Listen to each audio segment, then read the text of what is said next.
ఒక హైదరాబాదులో, ఒక తెలంగాణలో జూబ్లీ హిల్స్లో గెలిచినందుకు సంబరాలు చేసుకుంటుండ్రా, లేకపోతే ఎన్నిసార్లు మేము ప్రతి రాష్ట్రంలో పోటీ చేసినా ఓడిపోతున్నామని చెప్పి రాహుల్ గాంధీని ఎక్కిరిస్తున్నారా?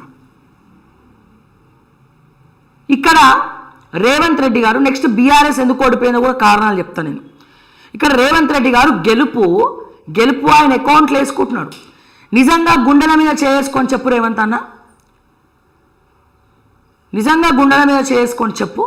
ఒకవేళ నువ్వు వచ్చి ప్రచారం చేసినందుకే నవీన్ యాదవ్ గెలిచినట్లయితే మరి అక్కడ బీహార్లో కూడా నువ్వు పోయి ప్రచారం చేసినావు కదా, కాళ్ళకు బల్పాలు కట్టుకొని మరి పోయి తిరిగినారు కదా, మరి అక్కడ ఎందుకు గెలవలే?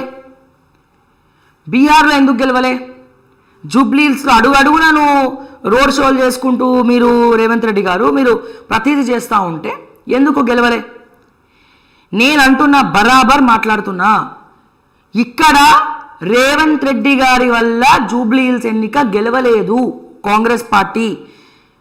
ఒకటి, మీనాక్షి నటరాజన్ ఇచ్చినటువంటి స్ట్రాటజీ వల్ల, వెనకాల కథ మొత్తం తను నడిపియడం వల్ల, ఇన్ఫ్యాక్ట్ ఇక్కడ అభ్యర్థి నవీన్ యాదవ్ అవ్వడం వల్ల, తను ఒక బీసీ బిడ్డ అవ్వడం వల్ల, తను మా నవీన్ యాదవ్ మా లోకలోడు మా గలీలో పుట్టి పెరిగినోడు అవ్వడం వల్ల ముందు నుంచే నవీన్ యాదవ్ మొత్తం కూడా సోషల్ సర్వీసులు ఎక్కువ, అంటే వాళ్ళ తండ్రి వాళ్ళ తమ్ముడు పక్కన పెడితే నవీన్ యాదవ్ చదువుకున్నోడు,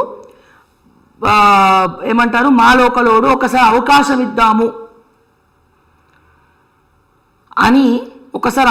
ఇద్దాము అని చెప్పి ఇక్కడ పబ్లిక్ నవీన్ యాదవ్ని చూసి ఆ మాత్రమని ఓట్లేసిండ్రు.